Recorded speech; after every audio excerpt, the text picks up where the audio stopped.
boys and girls, children of all ages, non-binaries, and transgenders. This is the Ultra Heelz Wrestling Podcast, live from Bravery Studios, Cliff, New Jersey. I am Darth Messiah, the Darth Side Savior, always in for everyone's worst behavior. Mr. DM, find me on Mama's DMs. Why? Because I'm trying to get my baby, nobody can stop me. And on the phone, as always, the OG, the triple OG of the Ultra Heelz. It's your boy Alex, aka the Stanley of podcasting, also known as the Ms. McMahon of the Man Group, also known as Got a Big Brother Triple Crossface, nigga run to a crossface. Yeah, we up in here tonight. What's going on, Alex? Oh, I forgot. Tonight's producer is Zigga Zigga Zigga Zach. How are we doing out there, guys? Let's have a good show tonight. What's going on, Alex? You know me. What's going on with your dog? She shit in the corner or something? Nah. It's back.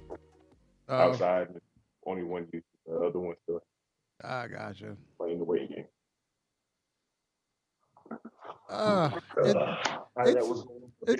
It's going to be an uneventful weekend here in New Jersey because it's supposed to rain all weekend for Memorial Day.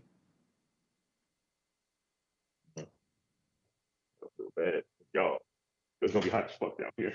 And not that I really cared because I was working all weekend anyway, so it wasn't like I was doing nothing. You know me. I don't work weekends. It's against my religion. Yeah, I wish I had a religion like that. I always got a religion like that. I work holidays, I work every other day, but the weekend you can miss me with that. Yeah. All right, let's jump into. Basically, we're gonna do a whole bunch of news today because I can't read a calendar apparently, and I thought Double or Nothing was last weekend, so we did the previews for Double or Nothing last week. So today's biggest story, apparently WWE is trying to work a partnership with New Japan, according to Dave Meltzer. Yeah. They want to do a talent trade back and forth. Obviously it's things people want, but would it work? Would it legitimately work? I don't think it would work. I don't think it would work for one thing and one thing only. Majority of the wrestlers that WWE do not want are in New Japan. Okay. So what do you do with the United States champion is Moxley? You have a Shield reunion. That's what you have. I don't think Vince wanted to share reunion for him. You know, he told him that he was going to lead the company and he wasn't going to do anything, and then showed up at a whole nother company. Had to tell him that to their face. And I don't think Vince would appreciate that really much. I think WWE President Nick Khan, he's rumored to be the man behind the move to Peacock, is also the person allegedly negotiating this deal, according to Meltzer. I think if this actually did happen, this closes the forbidden door, and WWE is the only one to do business with them. That means no more AEW. That means no more Ring of Honor or whoever else they've been working with in the past. And yeah, that's just it. Now, would that really be it? Because you got to think about it. If WWE do, and even though they had it before, and Vince let that shit fuck up and go like an idiot, there's only certain wrestlers that New Japan has. The majority of their best wrestlers, contracts are going to come up soon. Mm-hmm. If WWE fucks them over, they're not going to want to re-sign, and they're going to go somewhere else. So what do you do with the talent pool? Because New Japan has a lot of stars, but you know Vince is only going to take. He's going to basically do the wild card route. He's only going to take the real top talent to come over here. He's not going to take everybody. Mm-hmm. The only thing I would love to see is the God versus the Usos. Oh yeah, absolutely. That's all I want to see. Anything else out of there, I do not want to see. Unless Nakamura is wrestling anybody he wrestled before, or Daniel Bryan just magically come back and wrestle anybody over there. Out of that, I don't want to see this merger. I don't want to see this merger / little talk. A Nakamura Okada on American TV, or Nakamura, Ibushi on, American TV, things like that. I can tell you right now, I like to see a Dolph Ziggler, And Okada. a Dolph Ziggler, or a Dolph Ziggler. What you call it? Anybody really? Mm-hmm. Oh, obviously AJ 'Cause I know Styles. AJ Styles has a history there. Finn Balor. Yeah, I like to see AJ Styles versus William Ospreay over here in the States. But now that William Ospreay hurt, we won't see that for a while. I was going to say Adam Cole Ospreay, but again, Ospreay's hurt. So yeah, so I can see dream matches happening.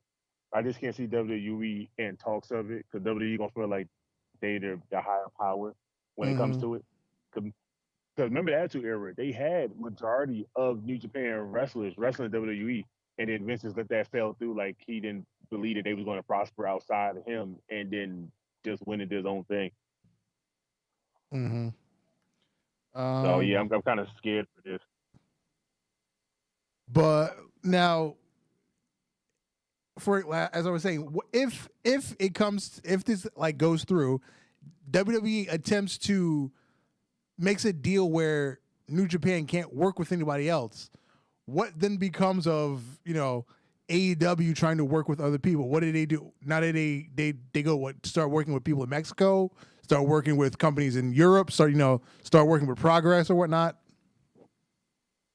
At this point now, they might as well for the simple fact that, Omega already has Impact belt, so that's that door. AAA, that's another door. If he wanted to go anywhere else and take a belt at this point right now, he could. So they could open the door to other places that WWE probably wouldn't even touch. Because, like, don't forget, almost all the big names in the UK all damn near wrestle under fucking NXT UK at this point. Yeah, that's one of the things that the European fans particularly hate about WWE because they took basically the entire talent pool, and then everybody else that's in the talent pool got caught up in the Me Too movement. Oh yeah. Well, at least we know one thing: that forbidden door gonna be closed for certain people. I still don't know why you let go back with your dream, but still, that's holding the ball game. Well. We talked about Valentino Dream last week, but apparently he had a lot of heat behind the scenes. He was pissing a lot of people off, so people stopped defending him. That's crazy.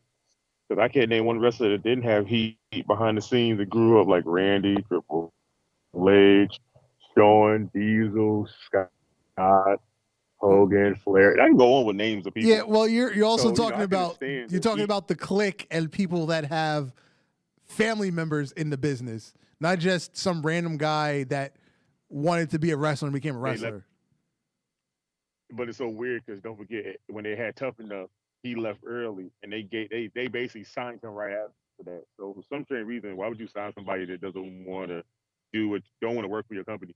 Why would you get them a deal to still wrestle for your company? That's like having somebody to go see a job and like, I don't want this job, and they're like, you're hired for what? Why the fuck would you want me to do that? Don't hire me. I don't want to be here right now. It's retarded. But at the end of the day, it's going to. At the end of the day, he might come back down the road. Look at Drew. Look at Jinder Mahal. Get everybody that had bad heat backstage or fell out with somebody in the bag and got let go. That's an Enzo and Cass. That's a whole different story too. Again, Enzo was one of those people. He was just pissing a lot of people off, and they got tired of defending him. So it was just no, thank you. Yeah, but they got tired of defending him. But the guy that owns the business liked you. So if he was out defending you, he was still his favorite. That's like if R-Truth start pissing people off. R-Truth is Vince McMahon's like buddy. You think Vince McMahon give a fuck what anybody say? Not really. R-Truth is bringing him money. R-Truth bringing him money just like anybody else would bring Vince money. You know how Vince is, just like Paul Heyman told us. What was Vince's favorite line besides "You're fired"? Make me money. That's good shit, pal. Oh, that too. Or the "You Can Kiss My Ass" club. I don't get that for some reason. Let's see. I just want to chime in here real quick. Go ahead. I had a nice lifeline given to me. So I know we were talking about a potential collaboration with WWE and New Japan Wrestling, I was just given the fact that the first, what was it, on camera president for the WWF actually came from New Japan Wrestling, Hisashi Shinma. Okay. Yes. That is He came over, and that's when we got Dan Severn to show up with all his many belts. You know, the Oh original yes, first, yes, yes. That's way back. our original first undisputed champion of MMA and WWE before Brock, before everybody else. He was the first and the only man to do both. And like I said, Vince just let these people go. And it's so weird because they were so dominant back then. They had action figures. They were just signed to temporary contracts to have full action figures and merch through WWE, and he just let them go. He had no faith. But these people are still fucking wrestling to this day. Oh, Kelvin said he wants to see Minoru Suzuki versus Tommaso Ciampa. Oh my God, that match would never end. That would be like a forever match. Like they would start wrestling on Monday, and that shit would end like Monday when Tommaso Ciampa is going fully bald. All right. Last week we talked about the recent round of releases. We talked about obviously Velveteen Dream. We didn't really talk much about Drake Wirtz. He was probably one of the most controversial things that was happening. He's a I guess a strong right-wing Republican.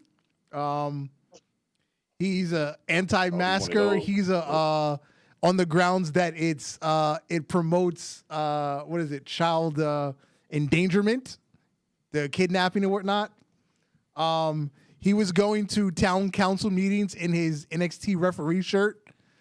He was having video chats for like political events on NXT property with his NXT shirt on. Damn.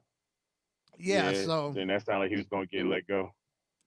Yeah, that sounds like you're asking to get let go because you're making all these political statements on with your your company shirt on company property. It's just not a really good look to me.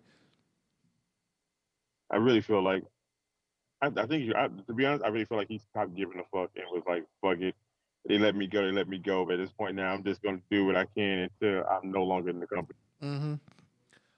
This week, Todd Phillips, aka Michael Cole, number 374, he was let go.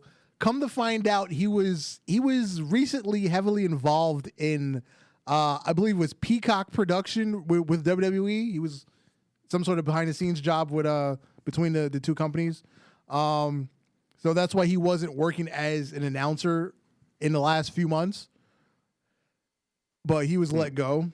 Adnan Virk. Go ahead. I would say that's strange because I like Tom Phillips. Tom Phillips was the better Michael Cole. He was bearable. The best Michael Cole android. Because we had many versions of Michael Cole. Matt Striker. None of them was. Let's not talk about him. Josh Roberts. No, fuck that. Let's talk about Matt Striker. No, let's talk about Josh Roberts and Matt Striker. They were good outside of WWE's commentary. And WWE commentary is probably the worst thing ever. You gotta think about it. You got Vince in your ear and the production truck people in your ear telling you what you can and cannot say. And then you have to try to basically like curve your words basically to fit the WWE meta. But then outside WWE, they don't give a rat's ass what the fuck you say. You got more freedom. Now you have a personality and you're not Michael Cole. To my understanding, it was more about Kevin Dunn going to Michael Cole and having him train all the other commentators to speak like he does, and less about just obviously Vince is there in your ear during the show, but it was more about Kevin Dunn and the TV production side of how we want to present the show. To my understanding, and like I get it too, but I just recently watched a thing about JR talking about when Owen Hart died, and he literally said so you have people in your ear telling you what to say, what not to say. You can't say belt, you can't say crowd, you got to say universe, all of the stupid shit. So I'm like, okay, that makes a lot of sense. You know, you got people there. But then Jay also said when Owen Hart died and they got in here, it was like, okay, you got to update the people on what's happening. He was like, but nobody told me what happened to him after this point, like what's going on. He said they told me I had 4 seconds and to tell them that he is dead. He said, so now you go back and think about it or watch it. He said, you can see me trying to gasp the words I need to say without saying anything they don't want me to say about him. He said, and to this day, I still feel shitty because I that's not what I wanted to say about the man. He was like, but this is what they kind of coached me into saying about him dying. And they told me 4 seconds before we went back onto the air. He was like, I still feel wrong that WWE is like in your ear. And then he also said that's the reason why Mick Foley stepped down his commentary when he was doing it. He said he got tired of them telling him what he could and could not say. He was like, you asking me the commentary, don't be in my ear telling me you can't say this, can't say that. I've been working for you for how long? I know this already. I know how to talk on here. I read your scripts. I made them sound much better. I made your storylines make somewhat sense. And now you're gonna be my ear forcing me to talk. It's kind of like a job. Like I understand why most wrestlers, except for like Beth Phoenix right now, Samoa Joe was able to do it. But other people, I'm like, I don't know. I get why they didn't want to do that shit long, especially like Booker T. Booker T was funny as hell on the mic with shit he was saying sometimes. I was like, I know Vince is in there kind of pissed off at what he was saying. A quick on Samoa Joe. I feel like the longer Samoa Joe went, the less personality he had. They were just turning him into another corporate puppet. They was, but you know, he was a corporate puppet that wrestled. So most of the people matches he was calling, it was just like how Booker T and Mick and them did. It was people they knew. So they would probably have more information than anybody else. Like Michael Cole still got to remember things people did and also remember stuff people done. And then you get somebody like Booker T that has wrestled Triple H match, wrestled Big Show because he had a match with him. Like they know these people personally outside WWE. I really feel like nobody hangs with Michael Cole outside WWE because I wouldn't hang with Michael Cole outside, inside, at home with him. I would probably fight him most of the time. What's up, Valdor? Valdor's in the chat. Also released this week. Well, they called it a mutual agreement with Adnan Virk stepping down from commentary on Raw. Former ESPN personality. He's been there for what, 6 weeks, 8 weeks, whatever it was, and I had a feeling it wasn't going to work out. I wanted it to work because he had a legitimate, sports commentary background, but this isn't sports. This is sports entertainment. So he's being replaced by what's his name from UFC? I already forgot his name. Jimmy Smith. Yes. Jimmy Smith. Now with that whole situation, I don't get it. Like, only Ronaldo was probably the best to go from UFC to boxing at WWE because of his charisma on that mic. It made it feel like he could have been more of a manager for somebody like Paul Heyman than sit behind that mic.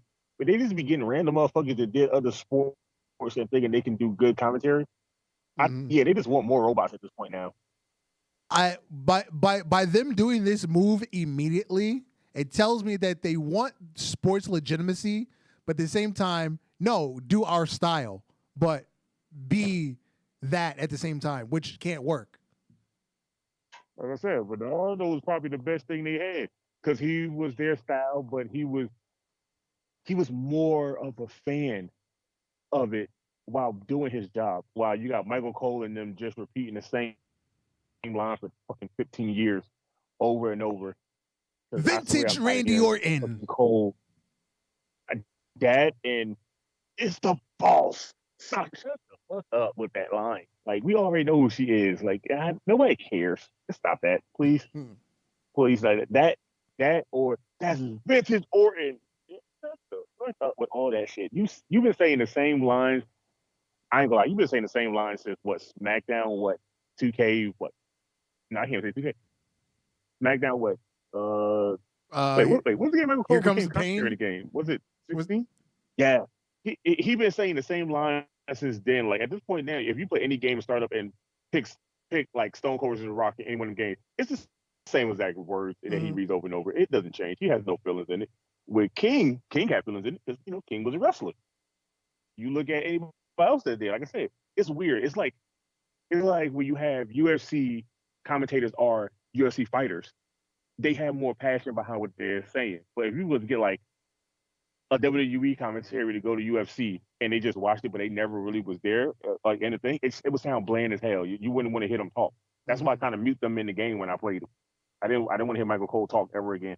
You just mentioned Jerry the King Lawler. His most recent run with WWE, I didn't like it. It was like Jerry Lawler pretending to be Jerry Lawler from 15 years ago. Well, Jerry Lawler at the age now, they don't want him to beat old Jerry Lawler. Jerry Lawler keywords was Puppies! puppies, TNA, and Braun panty match. Yeah, that was his 3 favorite words. Mm-hmm. For you not to have that era around him no more, it just make King sound bland as hell. Speaking of King, quick transition. I'm almost caught up on Wanted Treasures on A&E. Have you been watching that one? Oh yeah, I watched the Booker T one. Oh, the Booker T. Here's the thing about the Booker T episode. If I were to say to you, WWE is making a museum, finally, an actual physical museum, and they're going to have a Booker T, shrine or whatever, I'm never going to remember that black robe. I'm just going to remember King Booker, the traditional King of the Ring robe, unless you showed me the robe, I was like, oh yeah, he had that one time. But just off the top of my head, I'm not going to remember that robe. The sad thing is, I kind of only remember it for the simple fact it had those big ass lines on the front of it, and Destiny had an armor that looks almost similar. And I was like, oh, he got Destiny armor. Okay, cool. He want to be a Destiny player. He don't play games. I gotta remember that he doesn't play real games. But I was like, oh, they look almost like Destiny armor. I could remember the black robe, but also the only reason why they wanted that fucking dumb black robe is because that was the last time in his last match at WWE. Yeah. So I was like, okay, that makes sense. You want to put it up there as the last thing he wore, not something recent. But that guy with that robe, he was a dick. Oh, he's from New Jersey too. I believe he's from Bridgewater, New Jersey. Yeah, and it makes it so weird because WWE tells you, oh, they live in this area, and then show you their front house. Nigga, I'm about to take a trip. Yeah, so he was in another episode. What did they try to buy from him the first time? Was that the Kane episode? They tried to buy something from him, or the Undertaker? Wait, Undertaker was on the Kane episode, but yeah, weren't they trying to buy the urn from? No, the urn was somewhere else. No, that was still in Texas. But anyway, they went to that same guy to buy something else, and he ran their pockets. He knows that they're gonna spend money. He just wants the money.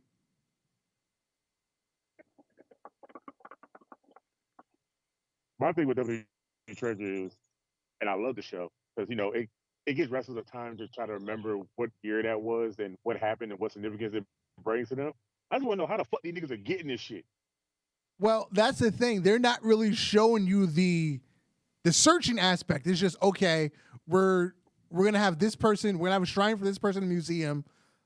Let's go talk to him. Oh yeah, we want this and this. Okay, we found it. Let's go get it. That's all. That's the whole show. Yeah, I'm talking about in general, like the fans. How would it get in their hands on this exclusive ass ring gear from people? Well, if you listen, on New Day podcast, Big E sells every single ring gear he gets. Once he's done wearing it, he auctions it off immediately. Because Big E doesn't care. Well, I understand him doing that. But again, talking to Booker T, he kept like 95% of his stuff. The stuff that's out there, he personally sold for like charity. Like he put it into a charity auction. So that I guess that's how people get stuff. Or if you want to go way, way back, the one guy that they were talking to try to get the TV title, he's just been buying stuff over the years as it just randomly pops up. But again, they couldn't find the TV title. He doesn't know where it is. And apparently he's one of the biggest belt collectors that there is. And if he doesn't know where it is, it's really gone. I feel like it's in some, no offense, some white person's attic in a box somewhere, and they're never gonna look for that shit ever again. Well, who was the last champion? I forgot. Was it Slaughter or whoever the last champion was? He sold it and they haven't seen it since. Yeah, because like with the whole Kane Undertaker thing, Kane had his gear, and Undertaker had his gear, so Yeah. they just basically like with Kane. I understand Kane. He sold his to WWE, and the money went to charity of his town. That makes sense. You know, he's a mayor. He don't really give two shits. As long as the money's going toward the cause for him, it makes him look good. He don't give a rat's ass about the gear. Undertaker, he just had the shit in the fucking storage bin in the fucking storage. Mm-hmm. Fucking seen the shit in years. But to find that urn was like probably the weirdest thing ever. Because Undertaker said Undertaker searched for it himself and actually found it himself still in his hometown. Yep. And he never knew it was there. And then the funny thing is like it makes sense for them. that family didn't want to sell it because it was like a piece of their funeral home. Yeah, because they had a Freedom Home Museum that made it fucking weird. But at the same time, I want to go to that. But I ain't gonna Well, lie, that's just WWE you. did You give like them that a kind of good shit. Trade. Yeah, but WWE gave them a good trade though. They gave them. They gave him a different WrestleMania urn. 30 urn. Yeah. Yeah, the different urn. The Paul Bearer last war suit. And cash. Mm-hmm. I was like, that's kind of like I understand this. I understand the physical item being so symbolic to him because it was given to him by Paul Bearer. But to get the last suit that your friend had on too, Mm-hmm. and a different urn, another urn that he touched, I'd have taken that trade easily. Even though the other urn would mean more to me, but to get some more memorabilia that nobody else would have of my best friend, Yeah. I would be more ecstatic to have more shit. Kelvin but that dude in Bridgewater, I swear. Speaking of him, Kelvin said that guy ran their pockets like Eddie Kingston ran the Young Bucks Dior Jordans. Hey man, look, I need to hear Eddie Kingston up, but like I know a guy that can put those in Charlotte right now. What's up? But yo, like I said, that dude was stupid. Booker T gave him Charmel's red dress. Yup. And I was like, damn, I forgot she had that dress. And the NWO tights he wore for 1 week. Yup. Nobody else had those. Nobody even knew that. I forgot them shits even existed. I thought he just got rid of them shits after that 1 week. I thought it was just made from in the back for him to wrestle. And when the NWO over, they just took him and he just started wearing his shit again. I didn't know he still owned it. And it was like he had it on him. Like, why did you have them things in your car? Mm-hmm. Valdo, the way Big E talks, it's not like he's trying to get rich off of his gear. It's I guess I don't know where he sells it, but if you can find it, just take a look at it. I think his stuff is probably reasonable, except for like the DeJohn Huber one or like the WrestleMania guy. I think that's the only thing he really tries to make profit off of. Otherwise, he's just trying to get rid of it because he's not a collector. Yeah, he don't collect any damn thing. That motherfucker just lives in a house with no pictures on his wall and just lives there by himself. And that's how I want to live. I want to be in an empty house. I want to have a couch, a coffee table, a TV, and a bed. That's all I need in my house. That's weird. I can't have that. That's too much open space, and I feel like my thoughts are gonna run wild and a lot of Yes, space. open space. I need open space. That's all I want. I need my house like Xavier Woods' house. I need memorabilia of stuff I grew up on, like all of it. Like I got new. Like I just recently bought new stuff yesterday to put in my house. Yeah, I don't like decorations. I would love to be on WWE Treasure to have something they want. Yeah, decorations. I would don't love work to be for in me. WWE. I mean, like, look, I would love to be in WWE Treasure just to have something they would want to come to me. So, what do you want? I want tickets to WrestleMania next year. Period. I want you to know. You can have this motherfucker. Just give me tickets. Guaranteed tickets. I want front row. I want to be sitting next to the dude with the white blazer and the motherfucker with the blue work shirt and the red hat turned backwards. I want to sit next to them. My demands are easy. I don't have to give a shit. After the recent, polarizing promo that Cody did a couple weeks ago, he came out and said he plans all his promos with a focus group before he does them on TV. Quote, "This is probably going to sound not cool because a lot of wrestlers, especially from my dad's era, will lie to you and say, 'Oh, I just came up with that promo right on the spot,' which is bullshit or whatever. I workshop my promos heavily for weeks on end. We have a full focus group for them. That as crazy as that sounds, this is a database company, so I workshop everything I do. And because my promos have been held in really high standards, people pick at them and they find things that they put a microscope on them, which I love. It almost sounds like the promo is ready for the Attitude Era. It sounds like something somebody wrote and went, "Can you recite this to us in front of us?" And they recite and they go, "Yeah, that sounds good. Yeah, go ahead with that. Yeah, that should sound good." And then you gotta go out there and repeat it. Like I ain't gonna lie. Somebody online said, "Who is the best actor on the planet?" I said WWE wrestlers and fucking fast food restaurant employees. They're the best actors on the planet. They are the best actors. You gotta think about it. WWE guys gotta get there, train, autograph sign before the pandemic, and then read a booklet of words before they go out there and fucking like memorize it in minutes before they go out there. Most real actors have a sit down reading for months before they even get to like doing that, and you got like 10 minutes before you do it. Well, And you have to be that's if you're good at it. that's if you're a bottom of the card guy. You have to do it exactly as they say. But when you have some creative freedom, like the Miz, New Day, it's like, okay, we got to go talk. Okay, listen to New Day podcast. They'll huddle together, like they'll like be a writer with them. And they're like, no, go away, and they'll work on it, and then they'll come back to the writer and say, this is what we're gonna do. Go get it cleared. Oh, just like they did with the rap battle with the Usos. They was like, yeah, we got bars. We had a friend that rap. We told him come in and we spit the bars to him. He helped us tweak them a little. The Usos was like, don't worry about it, we got it, and just left. Yeah. But yeah, if you're not that important, it's do it as we say. You have no choice. Just do it. Kind of like the Matt Riddle thing where he just bailed on that one promo a couple weeks ago. I ain't gonna lie. He bailed on it, and I was like, I know they're probably pissed, but they gotta realize that's Matt Riddle personality. Like he failed, he just gonna bail. And I love it because that's like RVD. If RVD bailed, like if RVD did a promo back then and it was this trash, he would just say his name RVD and he would just walk off. That's how he bailed.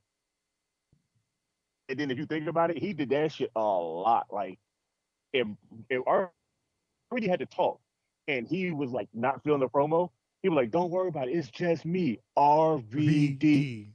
And walk off. I'm like, bro, he literally just bailed on the promo. Like, did he just forget the lines or did not like it? Which one?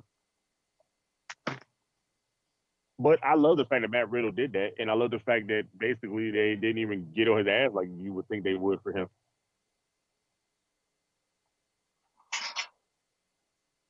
So my dogs was at the door trying to get out again. I'm like, damn it.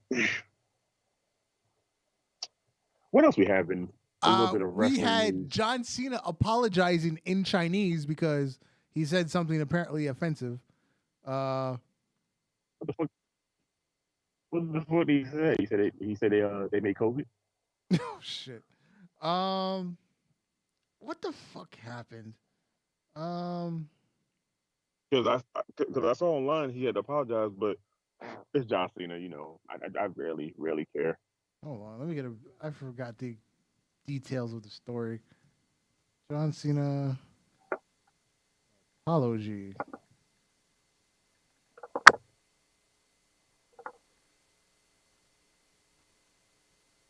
Let's talk about this apology for the man that could be. Oh, he called Taiwan a country. Apparently, that's very offensive to the Chinese.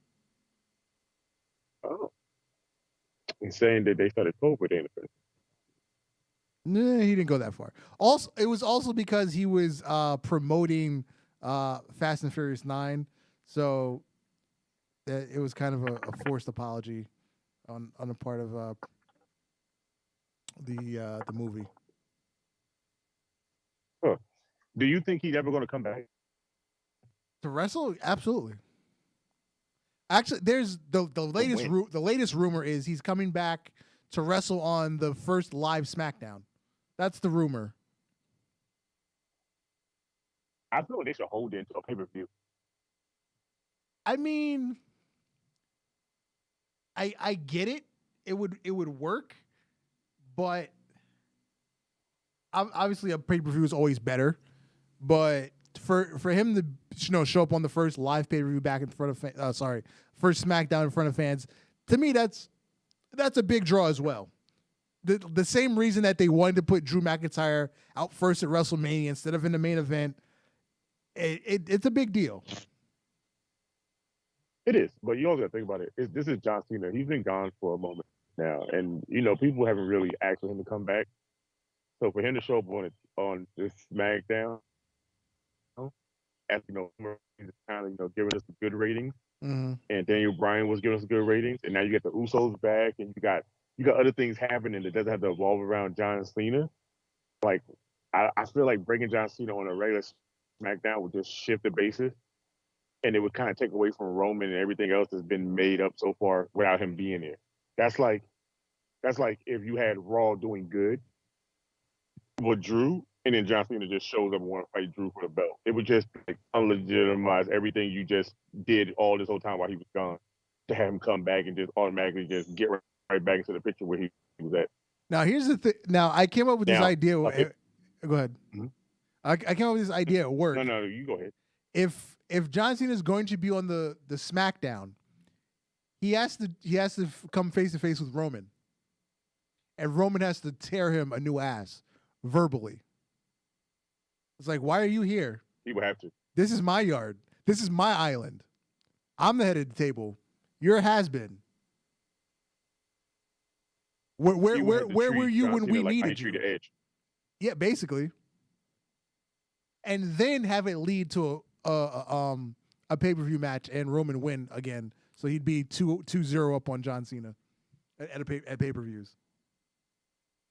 That would make good sense, but if you want to get the John Cena talk start flowing again, I would still stick to the idea of what I said about the pay-per-view. Have Roman have a match against somebody and dominate that match, and Cena music just plays. Comes out and he congratulates him to be like arrogant. Mm-hmm. And then let Roman cut his promo the next following week. Why did you show up now? Why are you here? It would make more sense. Having him on the show and then just leading to pay-per-view is almost like any legend that came back and they just gave him a title shot immediately. It would not fit the bill, because at this point right now, everybody has Roman beat. Got to go to the back of the line and start all over. If John Cena comes on a regular SmackDown, he's not on back of the line. He's to the front of the line immediately. But that's John Cena. And that makes no sense. But that's still, like, you've been gone for so long. You don't need to be in front of the line. Edge was gone for so long. He had to work his way back up to where he was at again. Daniel Bryan was gone for so long. He had to work his way back. Like, some people was gone for a good minute and had to work their way back up. Why do you get to come back and you get to be the draw when Roman Reigns is the top most paid nigga in WWE right now, and he's their biggest draw? Why would you want to come back and be like, oh, John Cena comes back tonight, he gets a title shot against you next week? Why? There's no story build up to that. There's no real thing. Let him come into pay-per-view after I dominate and beat somebody. Let him come out there trying to be the John Cena. Everybody remember him. And let me rip him a new asshole on the mic in front of those people. Let the next following week John Cena come out there and, ask what title and you deny him. But don't let it be the first show of live fans. Let the live fans live off of what's been happening since this whole pandemic in the Thunderdome. Let them just live off that and let it be a pay-per-view. Like with Becky Lynch. I was just saying with Becky Lynch. At this point now, Becky Lynch don't need to come back at a regular show. She needs to come back at a pay-per-view. She needs to come back at a pay-per-view. That right there would just boost her right back up to where she was at. But her coming on a regular show, it'd be like, okay, Becky Lynch is back, so I guess that means she's going to fight Bianca Belair immediately for the belt. That's like Charlotte. Charlotte came back. What was the first thing they did to her? Gave her title match. They put her in matches and then pushed her to the front of the line. Yeah, like, why? She ain't been gone that long. She just left for a little bullshit-ass surgery to fix her boy body. I'm always going to keep saying that. I'm not letting it go. That 12-year-old boy body.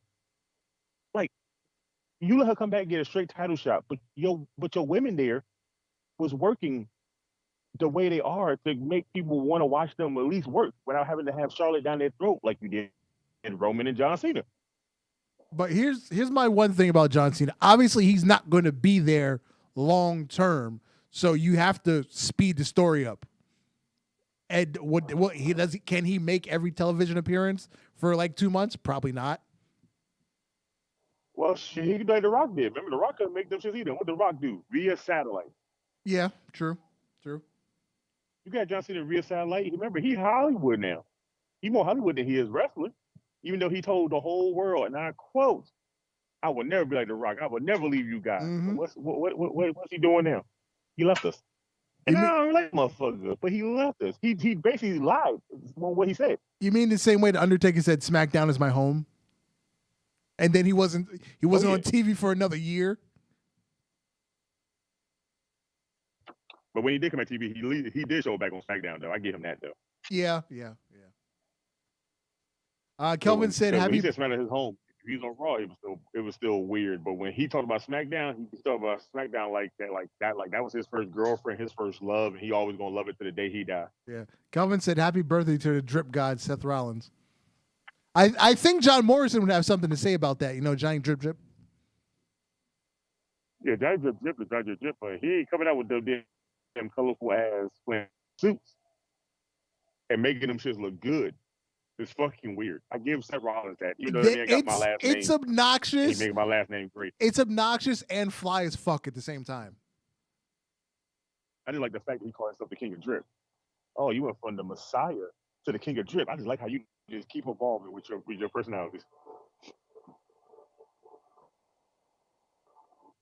Now, no offense, I kind of want to see them make a suit for him that he can take off the jacket and wrestle in the pants. You mean like Omos? Because that's basically what Omos did. Basically. Yeah, basically. Do the same exact thing. And Seth Rollins beat you, he grabbed his jacket and he just buttoned it right back up with no shirt under like he been doing. Here's a really random thought I had today. Because on my way to work this morning, I had on my my WWE theme music playlist. So the Evolution theme song, Line in the Sand, for the way Motorhead pronounces evolution, they say evolution is a mystery. How about we give that to Eva Marie? That'd be her new theme song. Oh my God, I would hate her even more. But you know what's funny? They're pushing her as a babyface. Have you seen not the vignettes that she's doing, but it's just like a promo package for like she's doing like charity work and she's inspiring little girls. To do what? They're going to push. They want to push her as a babyface based on the most recent video package that they did. Look, if you want to push her as a babyface, this is what I say you do, and it will be annoying as fuck, but it will push her as a babyface depending on how we do it. Make her what Sonya Deville is, and make her something to like Adam Pearce. I would say that would work if Sonya Deville wasn't already doing it. No, but this is it. Sonya Deville is doing it, but she's not really doing anything. Like she's not really doing much talking unless it was like that shit for Charlotte. She's not doing anything. She's basically like any other female in the back. They basically don't do shit. Like I kind of want to see Sonya Deville get back in the ring. Yeah, just for the fuck of it. Yeah, because I did like her wrestling, but have Eve show up and have Eve be the good conscious to Adam Pearce and let Sonya be the bad conscious. Okay, I get that. Yeah, I get you. So yeah, could that right there will put her as a face if they wanted to? Because if Sonya Deville comes out and goes, "Oh, you get tired of him," and Eve comes out going, "No," she's to the back of the line. She's got to start over. She can't just go to the front line. We're going to give somebody else a title shot, like Nikki Cross.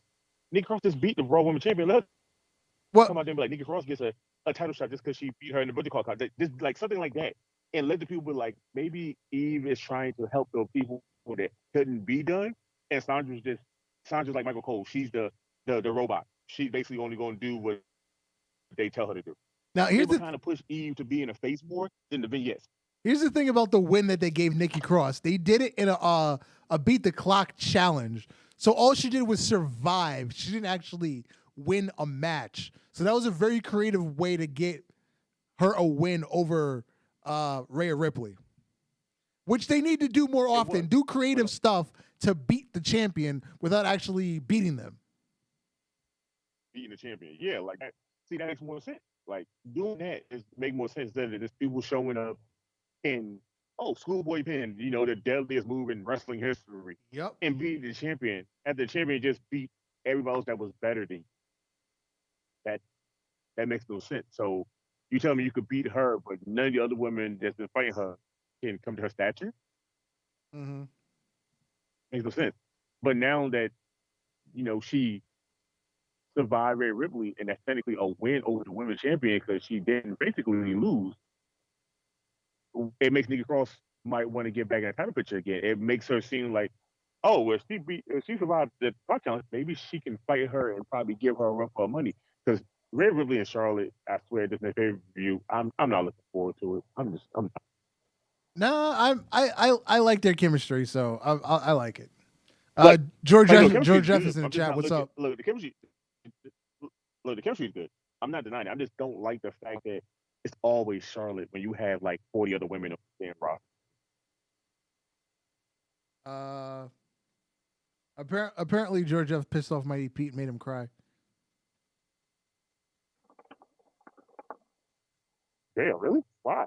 I don't know. Marvin's in the chat too, talking about something that happened on Jeff's show. Oh God, no. Now I want to know. Now you can maybe go look the show up just so I can see what the hell did Joe Jet said to Mighty Pete. Because Mighty Pete don't shed tears.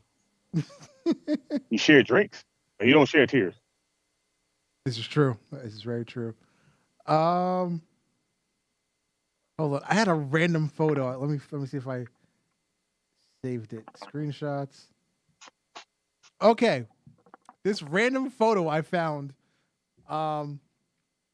It says, this is a bartender at a bar in New York. This is pre-pandemic. I made more on one UFC fight night than most of my friends made in 2 weeks at their day jobs. WWE nights, however, were usually a bust. Customers would sit in your section for hours, order water, and leave maybe a $2 tip. UFC fans are better than WWE fans. I can't say anything about the fans of the WWE. I can say, however, I have gone out for a UFC fight, and the bill adds up very quickly. So I don't know, but I do see the UFC fights drawing in a lot of money, especially at bars. Yeah, because look at this point now, WWE fans at this point now, once kayfabe died, we can call outcome of matches, the social media, Dave Meltzer tells us everything. We know. With UFC, there's none of that. And now you're really watching to see who's really going to legitimately win, even though, it's a real fight. You're looking for legitimately who's going to win. Sitting there to watch somebody fight, like let's say Conor McGregor. You want to see Conor McGregor fight, you're going to go to a bar or you're going to stay home. Mm-hmm. But at the end of the day, you're going to spend some goddamn money. Like, you're not buying merch. You're somewhere buying drink after drink after drink, waiting for this match to happen. Till finally add up a bill over probably $100 or more. With WWE, you're going to the bar to just hang out with your friends until the match you want to see happens.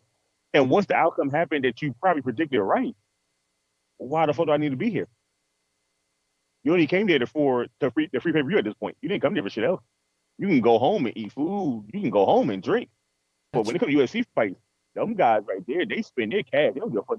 If they can't make it to a live UFC fight, they will go to the nearest bar, and I swear they will spend over $100 and leave tips for the fight. Ironically, there's bets going on in there. George is saying UFC fans have the money because they're actually willing to pay for pay-per-views. And that is true. They are. Like, if UFC had the same system as WWE where they had a streaming service to watch reviews on, then it'd be damn near almost even playing field. But they don't have that. Mm-hmm. So you legitimately got to buy the pay-per-view. Well, actually, WWE research looking into going to the UFC system, because prior to the Peacock deal, they were shopping the pay-per-views to Universal, to Fox, to Fight TV. They were going to sell, different streaming services. Just here, you take 3 pay-per-views, and now force fans to buy subscriptions to all these different platforms, or pay the flat fee to watch the pay-per-view for that one night. That's an idea that they were shopping around prior to the Peacock deal. How much was the Peacock? Oh shit! What was Peacock, like $4 billion? I know this is about the money. It was like $4 billion, $5 billion. Because I know the Fox deal for SmackDown was $2 billion, so it had to be at least double, because you're selling them the whole library. The whole library that they're editing out history of wrestling. Yeah. Hey. So the WWE deal with Peacock is a $1 billion rights agreement. That's it? $1 billion, yes. Well, what's the term of the contract, though? Because I feel like that makes the difference. Hang on.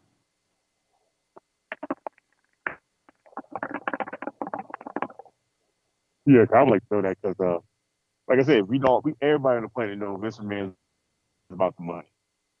It's not really the fans.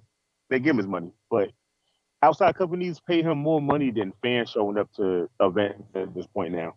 So, yeah, I know it's about the money, but at the same time, like, The exact terms you want to go where the don't money's seem to constantly have been going. disclosed. Okay, gotcha.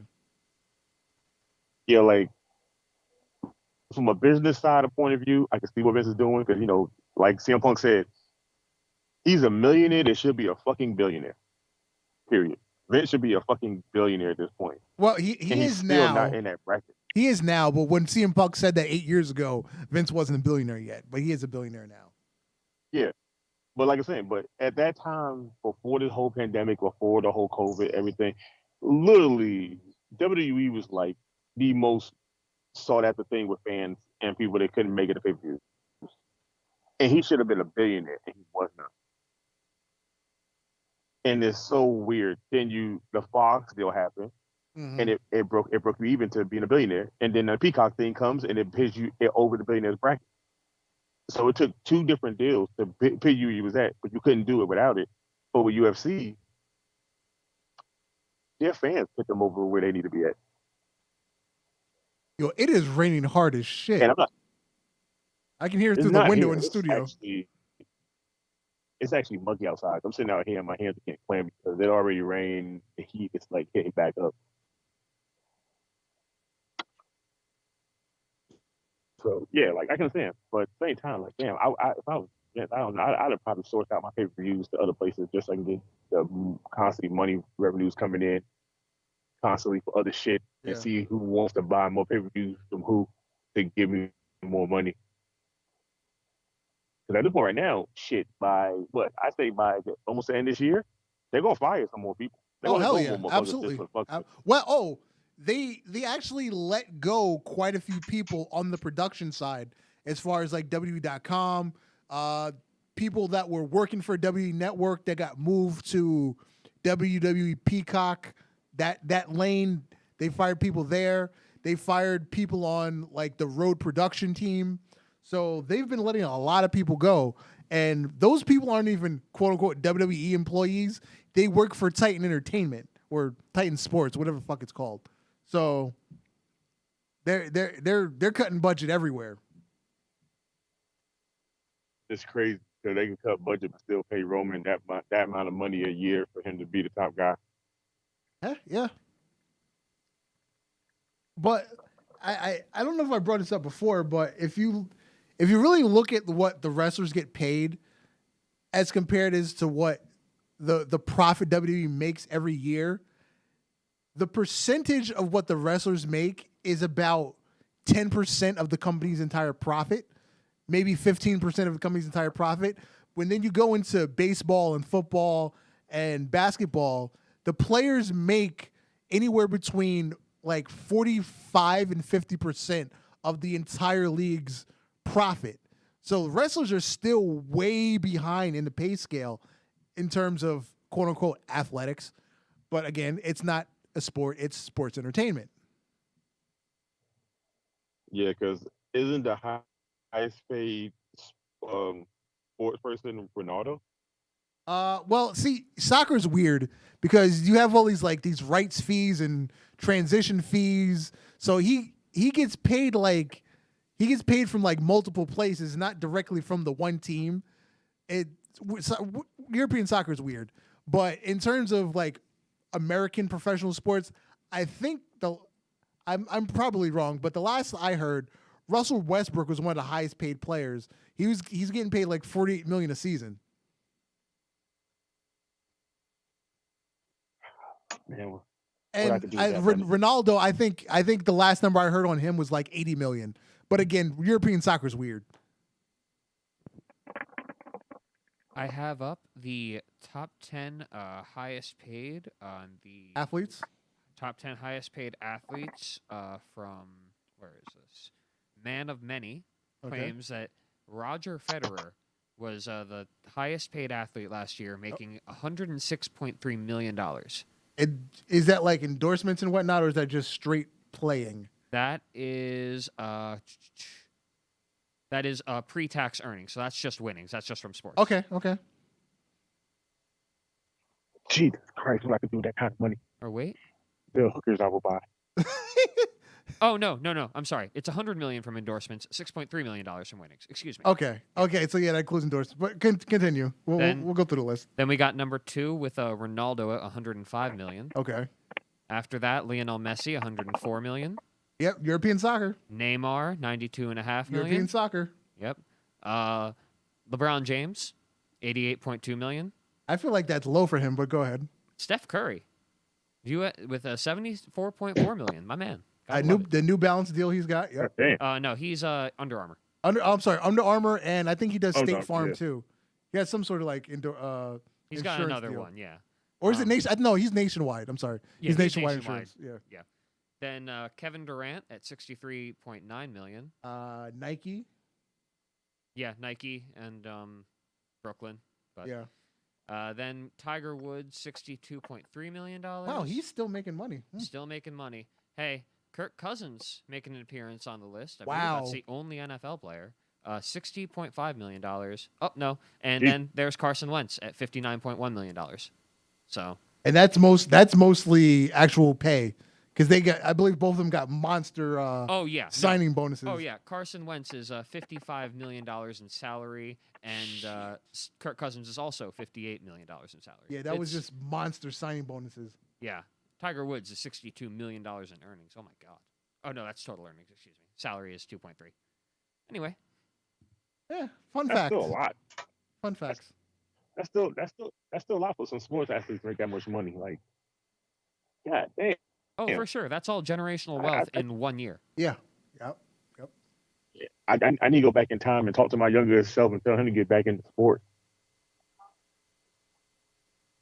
I feel like I'm missing out. Like I said, the hookers I will buy, the houses I will own, the hookers won't be for me. They won't be for me. They'd be more for like my friends. I would treat them nice. Oh, so you want some Rick James shit? I'm Rick James, bitch.